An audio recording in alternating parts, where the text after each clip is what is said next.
Assalamualaikum warahmatullahi wabarakatuh. Apa kabar Bapak Ibu semua? Semoga sehat ya. Sudah bulan Februari nih. Bapak Ibu sudah bisa masuk ke tahapan pelaksanaan kinerja. Yuk ikuti video ini sampai selesai. Langsung kita menuju ke pengelolaan kinerja. Nah, seperti ini tampilan di beranda pengelolaan kinerja guru PMM mulai 1 Februari.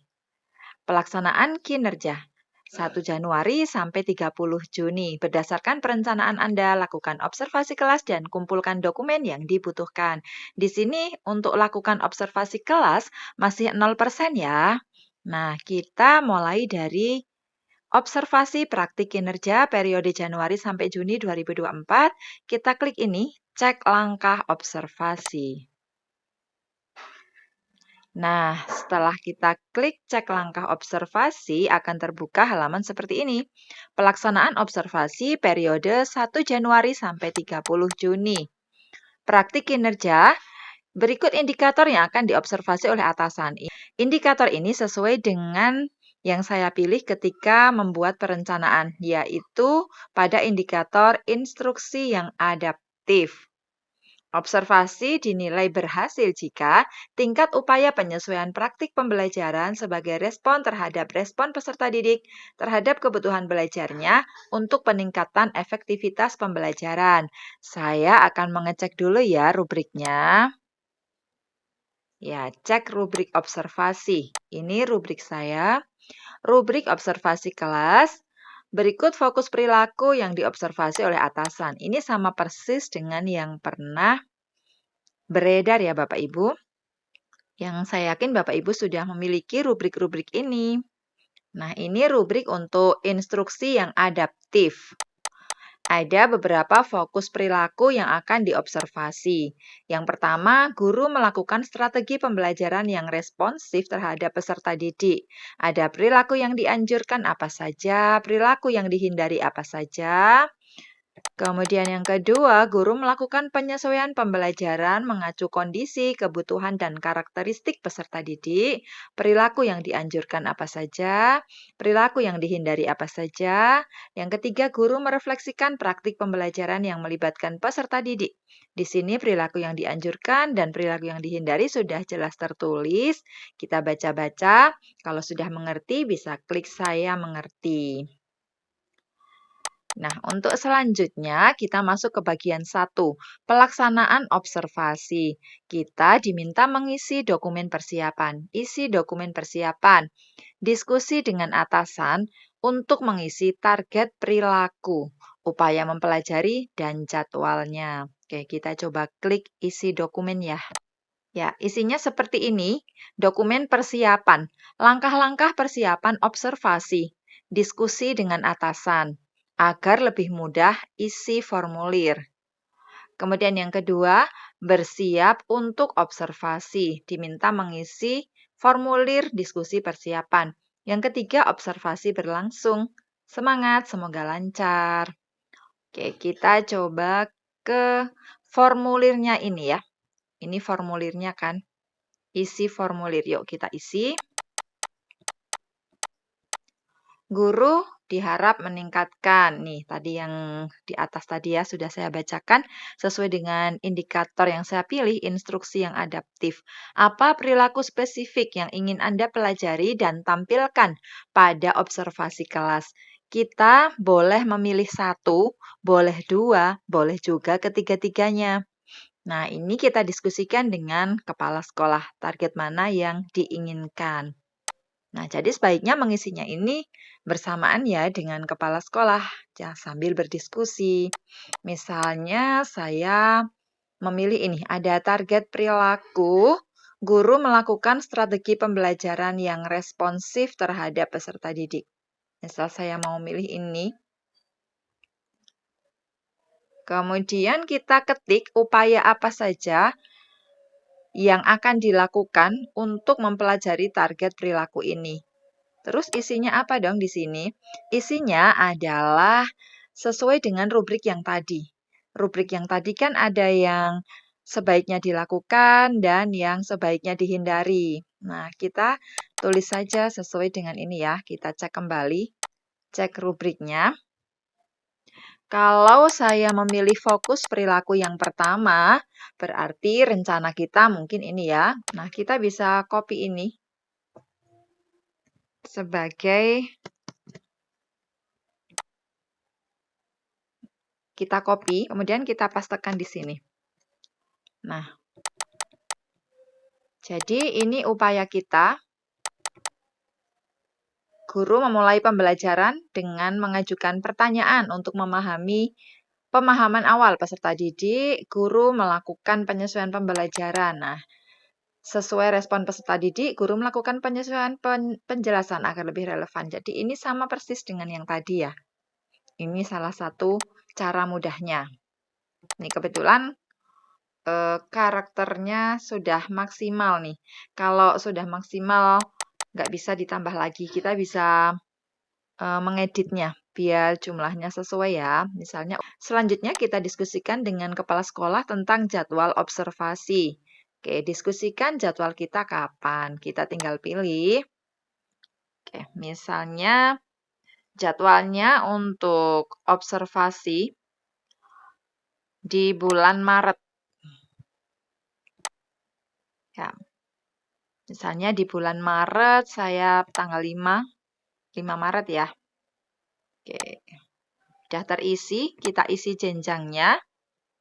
Jenjang saya SMP, saya mengajar kelas 7, mata pelajarannya kita pilih, saya ilmu pengetahuan alam. Oke, ada catatan lain, bisa menuliskan jamnya. Saya mohon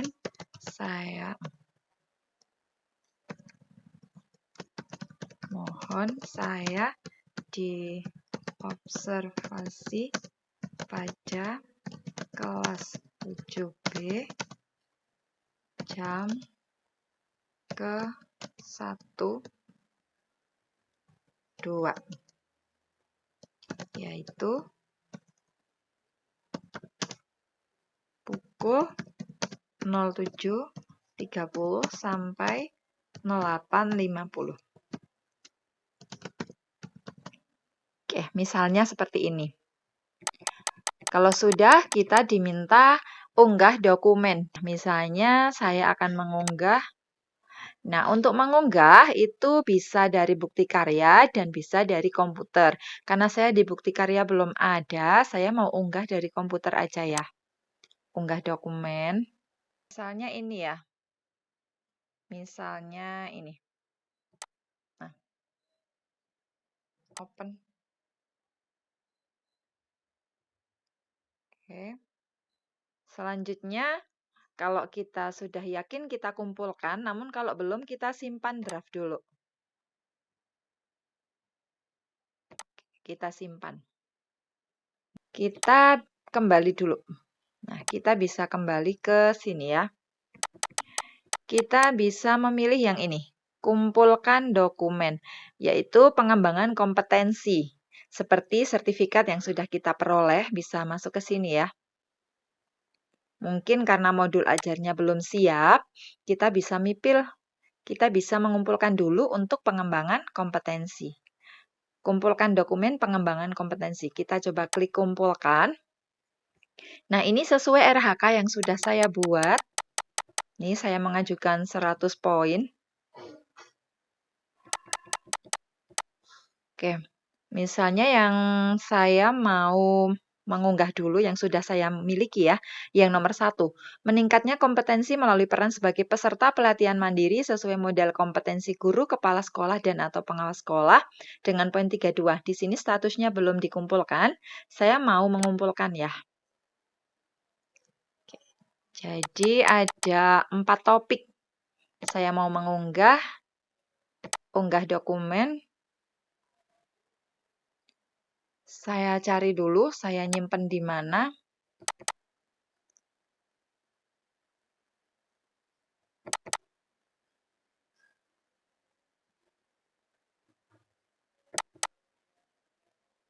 Ini di bukti dukung ya.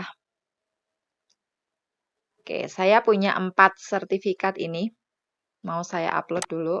1 ya. Nah, kita coba cek isinya. Oke, ini isinya. Sudah sesuai ya Bapak Ibu. Kita unggah lagi yang kedua.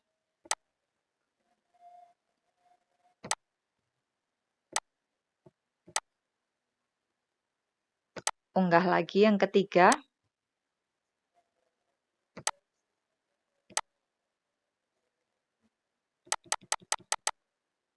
Misalnya Bapak Ibu baru punya 3, itu belum bisa dikumpulkan, tapi kita simpan draft dulu ya. Nah, kemudian karena saya udah punya 4-empatnya, saya upload sekalian yang keempat. Nah, karena sudah lengkap nih 4-empatnya, dan ya kita cek kembali ya, siapa tahu keliru gitu. Baik, karena ini sudah sesuai, periodenya juga ini di sertifikat muncul nih ya 15 Januari, jadi bisa diakui. Kita klik kumpulkan. Oke, kumpulkan dokumen. Jika sudah dikumpulkan, dokumen tidak bisa diubah lagi. Gitu, karena saya udah yakin, saya mau kumpulkan aja. Dokumen berhasil dikumpulkan, atasan akan lanjut menilai. Nanti penilaiannya bisa dicek melalui beranda. Catatan, dokumen yang diunggah lewat komputer atau laptop otomatis terunggah di draft bukti karya. Klik saya mengerti. Nah, jadi untuk RHK saya yang nomor 1, 32 poin ini sudah dikumpulkan. Kita bisa klik ceknya ya, cek lagi boleh kayak tadi ya. Oke, hanya untuk mengecek aja. Kemudian yang lain lagi, yang lainnya ini saya belum ada. Karena belum ada, maka saya belum bisa mengunggahnya. Saya masih mau menunggu ya, karena masih sampai bulan Juni. Bapak Ibu nggak usah tergesa-gesa untuk segera melengkapi RHK-nya. Ya, kita jalani prosesnya, karena ini semua hanya merupakan dokumen untuk pertimbangan. Karena semua ini hanya karena pengembangan kompetensi hanya merupakan variabel pertimbangan. Baik ya, Bapak Ibu, kita kembali. Kita coba untuk tugas tambahan ya. Tugas tambahan. Kita klik. Nah, ini juga sudah bisa mulai kita kumpulkan ya. Saya punya 2 nih. Ada tugas sebagai kepala laboratorium dan yang kedua koordinator PKB. Nah, saya coba klik kumpulkan ini. Nah, isinya adalah laporan disertai surat tugas. Karena tugas saya belum selesai sampai Juni, saya belum bisa membuat laporan. Jadi nanti di sini laporan disertai SK atau surat tugas. Jadi di laporan tadi itu sudah lengkap ada SK-nya ya, dijadikan satu begitu, dijadikan satu PDF. Oke, saya kembali lagi ke beranda. Itu kemudian untuk yang bawah ini cek dokumen lainnya. Dokumen KOSPE ini yang mengumpulkan atasan, kehadiran juga atasan, perilaku kerja juga atasan kita. Oke, saya ingatkan kembali untuk alur pengelolaan kinerja ya, Bapak Ibu tenang saja. Untuk bulan Januari, perencanaan dan persetujuan sudah kita lalui. Di bulan Februari, sebenarnya fokus kita pada ini, persiapan observasi kelas ya. Ya, sambil mengumpulkan bukti dukung yang pengembangan kompetensi tidak apa-apa. Tapi sekali lagi, tak perlu berburu sertifikat ya Bapak Ibu. Kemudian di bulan Maret, inilah mulai periode observasi kelas dan diskusi tindak lanjut. Jadi observasi kelasnya kita jadwalkan di bulan Maret, Februarinya untuk persiapan. Kemudian April sampai Mei adalah pelaksanaan tindak lanjut guru dengan pemantauan atasan. Gimana tindak lanjutnya nanti ya. Kemudian di bulan Juni ada refleksi, penilaian, dan penentuan predikat kinerja guru. Baik Bapak Ibu, untuk referensi bisa klik selengkapnya ini ya. Demikian tadi video tutorial tentang bagaimana mengumpulkan bukti dukung dan mengecek langkah observasi untuk pelaksanaan kinerja di bulan Februari. Semoga bermanfaat, semoga membantu. Wassalamualaikum warahmatullahi wabarakatuh.